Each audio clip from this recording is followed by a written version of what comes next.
ये तस्वीर आपके सामने है, पीछे भी आप देख सकते हैं, यहाँ और लार्जर व्यू में है कि पंडित प्रदीप मिश्रा जी की नजरों में सबसे बड़े बाबा कौन हैं?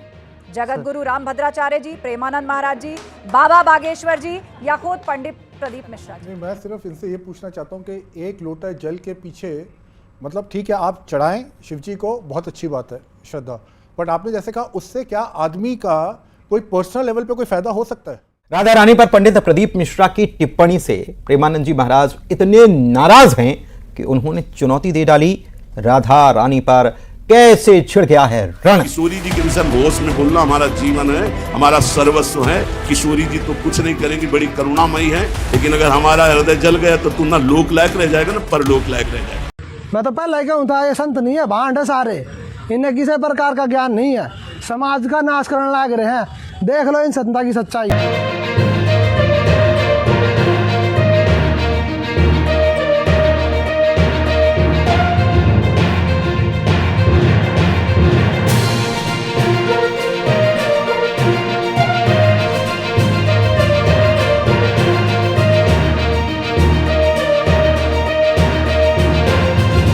क्यों नहीं होगा? कैसे? हाँ, जब आप एक लोटा जल लेकर अपने घर से निकल कर जाएंगे, जब एक लोटा जल लेकर आप अपने घर से निकल कर जा रहे हैं, तो पूरे घर का जितना वास्तु केंद्र बिंदु है वो अपन मंदिर में जाते हैं, मंदिर में आरती होती है, पूजन होती है, घंटी बजती है, नगाड़े बजते हैं, उसकी पूरी तरंग जल के अंदर आ जाती है। उस जल का अपन 3 बार आचमन करते हैं, भगवान शिव का या मंदिर का जल का आचमन करते हैं, चरणामृत लेते हैं। क्यों लेते हैं? कि हमारे अंदर के पूरे ताप समाप्त हो जाए। उसी तरह जब हमारे घर का भरा हुआ एक लोटा जल मंदिर तक पहुंचता है तो हमारे घर की जो नेगेटिव ऊर्जा है उसको समाप्त करता है वो एक लोटा जल। इसका कोई साइंटिफिक एविडेंस है कि आप अगर जल चढ़ाते हैं वो जो जल है वो नेगेटिविटी घर की कंज्यूम कर लेता है और ऐसी चीजें होती हैं? ये बातें सुनने में तो बहुत अच्छी लगती है और मैं भी चाहूंगा ये सब हो, पर सवाल है वास्तु अपने आप में साइंस नहीं है, जबकि हम कहते हैं वो बात अलग है। वास्तु का अपने आप कोई साइंटिफिक वो नहीं है, असेसमेंट या क्या है। दूसरा आप ये जल जो बात कर रहे हैं नेगेटिव एनर्जी का, इसके पीछे का वो क्या है, एविडेंस क्या है कि ऐसा होता है? ये तो नहीं तो कहानियां हो गई एक तरह से, देखिए, और श्रद्धा तक की बात रह गई। अश्रद्धा नहीं, श्रद्धा का विषय है। अगर जल तत्व नहीं होता, जल तत्व अगर इस पृथ्वी पर नहीं होता तो मनुष्य देह का धारण करना ही बेकार हो जाता। तो हमारे घर का जो जल वहां तक जा रहा है वो जल तत्व को ही तो दर्शित कर रहा है। क्या आप अपने हृदय का भाव लेकर, आप पूरे घर का हृदय लेकर आप शिव को समर्पित कर रहे हो? तो अमेरिका में, यूरोप में, वहां पे तो स्नोफॉल भी होती है, वहां पे तो जल वगैरह वो ऐसा कुछ नहीं करते, वो तो चर्च भी जाते हैं तो जूते पहन के जाते हैं, है ना? तो मेरा कहने का मतलब है जो नेगेटिव एनर्जी, पॉजिटिव एनर्जी तो यूनिवर्सल है, वो किसी देश तक तो सीमित नहीं हो सकती। उनका अपना धर्म है, हमारा अपना धर्म है। हमारे धर्म की बात हो गई ना, हमारे धर्म के अनुसार हम जो धारण कर सकते हैं और प्रेरणा दे सकते हैं वह मूल है। तो वो श्रद्धा की बात है, पर जहां तक पानी का नेगेटिव एनर्जी का, उससे कोई लेना देना नहीं। नहीं, ऐसा नहीं है, नेगेटिव एनर्जी का नहीं लेना है तो फिर तो शिव जी मस्तक पर गंगा को धारण ही नहीं करते। नहीं, वो ठीक है, वो हमारी श्रद्धा है, हमने सुना है, हम मानते हैं। एक बार जनता का भी ओपिनियन ले लेते हैं। हमारे साथ जवाब जी भी जुड़े हुए हैं, उनका भी हम सवाल लेंगे, लेकिन कुछ जनता मुझे लग रहा है कि काफी क्यूरियस है। अंशिका। हाँ बिल्कुल, सवाल इससे पहले मैं जनता का लूँ लगातार, क्योंकि हम महाराज जी को इतने भाषणों में सुनते आए हैं और कई बार हमने देखा है कि वो कथा जब करते हैं तो एक ही सवाल रहता है कि बस उनके दरबार तक पहुंच जाए, यही बड़ी बात है। ऐसे में इससे रिलेटेड एक सवाल है यहाँ पर, मैं जरूर वो लेके जाना चाहूंगी। आपका सवाल था? महाराज जी, सबसे पहले आपके चरणों में कोटि कोटि प्रणाम। मेरा क्वेश्चन ये है कि अभी जल के ऊपर जो बात चल रही है तो जल पे ही मेरा ध्यान गया। जैसे गुरु नानक जी थे तो वो गंगा जी गए थे, गंगा जी में देखा कि पंडित लोग अपना सूर्य भगवान को जल चढ़ा रहे हैं, पर गुरु नानक जी ने क्या करा, अपोजिट उसकी तरफ हो गए, वो दूसरी तरफ जल चढ़ाने लगे।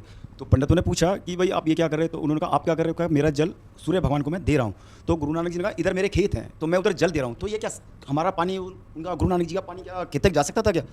क्यों नहीं जा सकता? भाव से आप जिसको समर्पित करोगे उसको प्राप्त होगा। एक सुंदर सा प्रसंग हमारे यहाँ कहते हैं कि आप कहीं पर भी बैठकर किसी भी जगह पर किसी व्यक्ति को याद करिए। कुछ समय, ये तो मोबाइल और फोन तो आज हो गए, परंतु पहले बाप और बेटी का संबंध ऐसा होता था कि बेटी बाप को याद करती थी और बाप पत्र लिखकर भेज देता था कि मेरे को मेरी बेटी की याद आ रही है। तो दिल की जो तरंग होती है वो वहां तक पहुंचा देती है। स्वयं कबीरदास जी ने भी इसका वर्णन किया है कि भाई जल आप सूर्य नारायण को दे रहे हो, क्या सूर्य तक पहुंचेगा? क्यों नहीं पहुंचेगा? आपका अगर भाव शुद्ध है, आपका मन शुद्ध है और निर्मल भाव से आप किसी को भी प्रदान कर रहे हो तो वो क्यों नहीं पहुंच सकता वहां तक?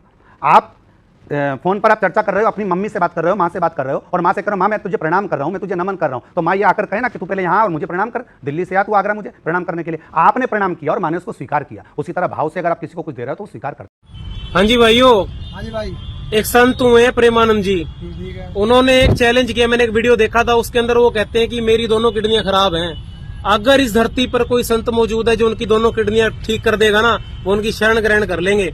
हम कहते हैं, माइक से कहते हैं, विश्व में कोई ऐसा जादूगर पैदा हुआ हो, तांत्रिक ऐसा पैदा हुआ हो कोई ऐसा पैदा हुआ हो, आए हमारी किडनी ठीक कर दे।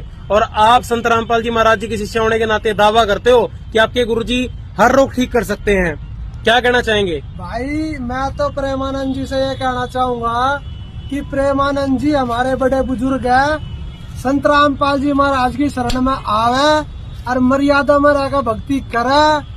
और भाई उनकी किडनी गारंटी ठीक होगी, ना होई तो मैं अपनी किडनी दे दूंगा उनका, यह भी गारंटी है मेरे गुरुजी के नाम पर ले रहा हूँ। भाई कोई ऐसी गारंटी दे सकता है क्या अपनी किडनी दे दूंगा?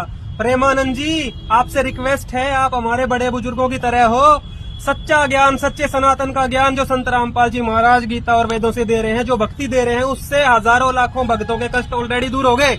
आप भी भक्ति करो, शरण ग्रहण करो जी। या यूं कहें कि जंग ही छिड़ गई है। अरे युवराज भाई, भारत में भक्ति से भ्रमित करने वाले इतने नकली संत हो गए।